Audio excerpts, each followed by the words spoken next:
Hi, and welcome to the training video for Google Apps Email. The very first thing you're going to want to know on how to use this new email system is how to log into the system.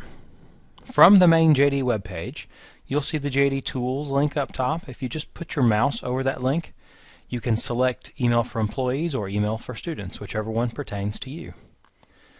Then you'll be brought to the main login page. Please note there are several helpful links on this page. The JDCC Google Apps Help page contains in-depth information, not only videos, but also lots of written material that's also maintained by Google, so it's constantly updated. There are also announcements, such as this one. Student reset passwords are now 8 characters long, so be sure to pay attention to any bold items that are here. And we also have other helpful links here. If you're a student, you can use the username password lookup. Students, faculty, and staff can use the JDCC password synchronization tool. This is helpful if your password works in all other areas except for email. The student password reset tool if a student does not know their password at all. Or the link if everything else fails to contact the JDCC help desk. When you're entering your username to log in, please note that you do not need to enter the @jdcc.edu. We click the login link. The first time you log in, you will see a screen that will prompt you with the Google Terms of Service, Terms of Use. Please read those and agree to those. Once in, the very first thing you're going to want to do, very first thing, is more than likely, unless you're already familiar with Google and how Google Conversations work, how Google stacks email, you're going to want to turn them off. Now, as a brief overview, let me show you a Google Conversation. You can see here this email has a 3 next to it. That means there are 3 emails within this conversation. Normally, if you turn conversations off, they would show as 3 separate rows here. But with conversations turned on, they are grouped together. And you can see that you have the first email is collapsed and very faint up here at the top. Then you have another email, and then you have a third email here. What you want to do, if you want to keep these, is you can read the first email, and you can, by clicking it, it'll expand. You can read the second email by clicking it, and it will expand. And then you have the third email down here at the bottom, of course.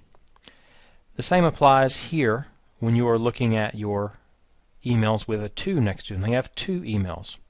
Again, this is the latest email. It has attachments, and you can click on the test to see the very first one. So you can very easily see that conversations can be helpful because everything you send and everything that is sent back to you pertaining to a specific email are stacked into conversations. However, a lot of people find this confusing. When they hit reply, they don't always pay attention to who is in the 2 area here. So you want to make sure that if you do leave conversations on, you pay very close attention to who is in 2 and make sure that you're not accidentally sending an email to somewhere or to someone that you do not wish to. To turn conversations off, you want to go into the settings area, which is underneath the gear icon at the top right and underneath Mail Settings. You'll note that it's right here in the middle of the page. You simply click Conversation View Off, and then we scroll to the bottom and click Save Changes. Once those changes are saved, you'll see now that we are back in the inbox and that we only see 1 email here.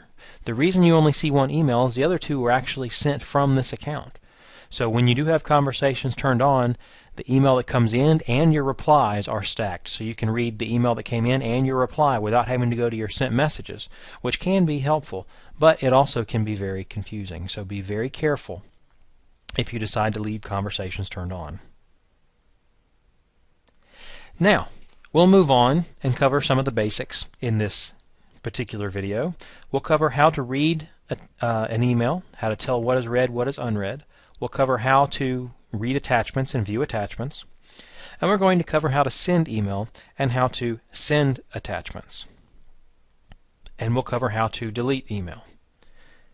We will have other videos that will cover how to manage email, how to deal with what are now called labels, what used to be called folders in the old system.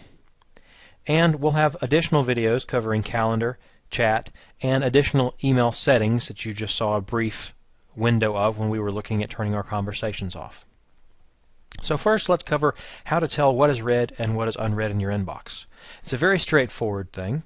You can see the background behind the message here is a lighter white than the background behind these three. So all three from Gmail Team are unread, and you can also tell that their text is bold. So not only is the background lighter, but their text is bold. Once you read an email by opening it up, and you can see you'll have really nice emails in here where you have a lot of different graphics that are available and different formatting available to you. You can now see that text is no longer bold. Navigating once you read an email is a fairly straightforward process. We said we would cover how to delete. It's a very simple process of clicking delete up here at the top. If you want to reply to this specific email, you can click reply. And there are also other options underneath the drop down, such as forward, print. You can add the person that sent the email to your contacts list. You can delete the message here. You can report phishing if you are familiar with that. If not, you may want to Google the term phishing.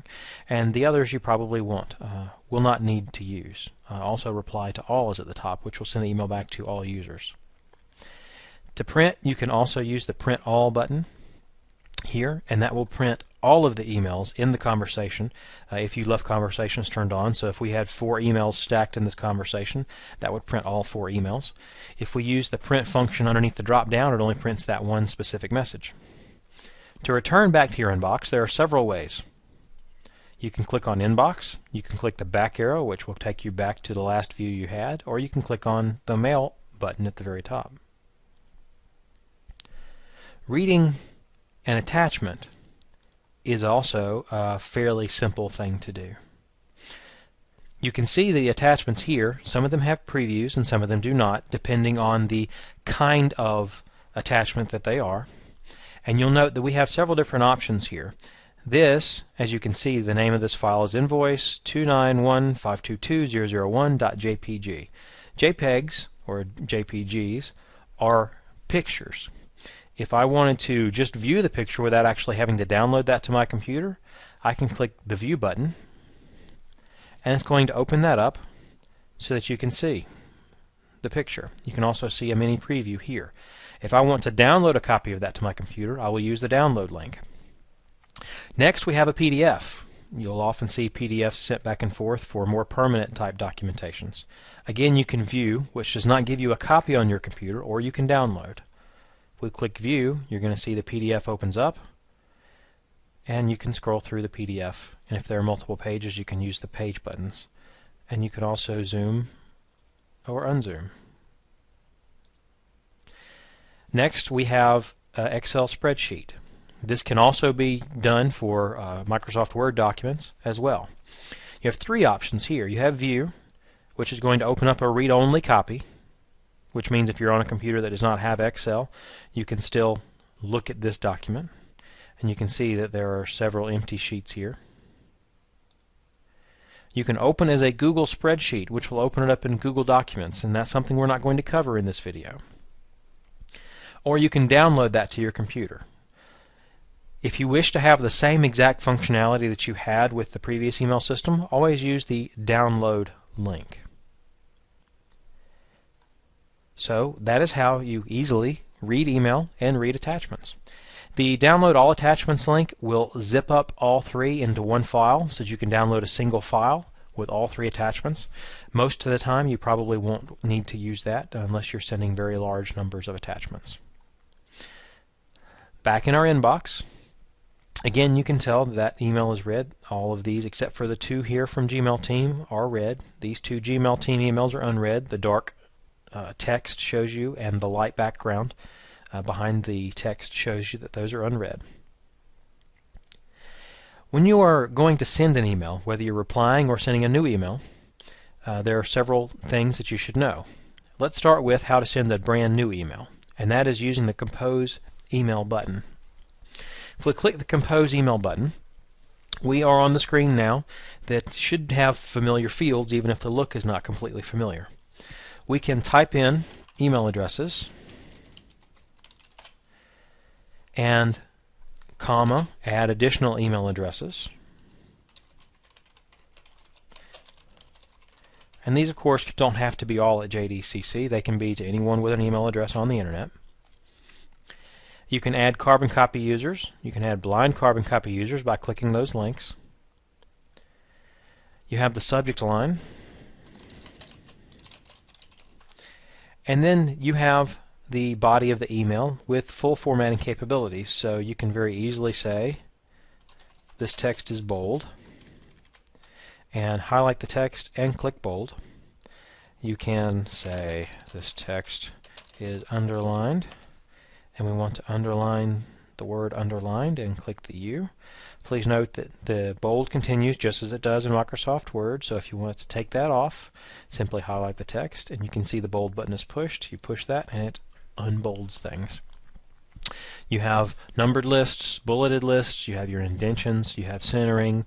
Very, very simple process. You can change the colors, you can insert different fonts that are available to you, etc., etc. You also have spell check capabilities over here on the right side. It should be a very simple process and something very similar to what you're used to.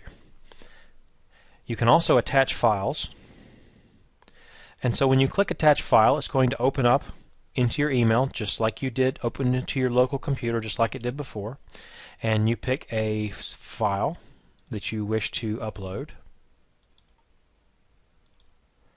and it will put that file in for you. So it's a very straightforward and very simple process to be able to attach files, and I can attach additional files by clicking attach file. Again, once I hit send, it's going to send that email, and it will then appear in my sent messages. That's all we're going to cover in this video. Our next video is going to cover how to manage email, which deals with deleting email, searching, dealing with labels, dealing with stars and different ways to follow up in your email to make sure that you keep track of what you need to do in your email and what you don't need to do.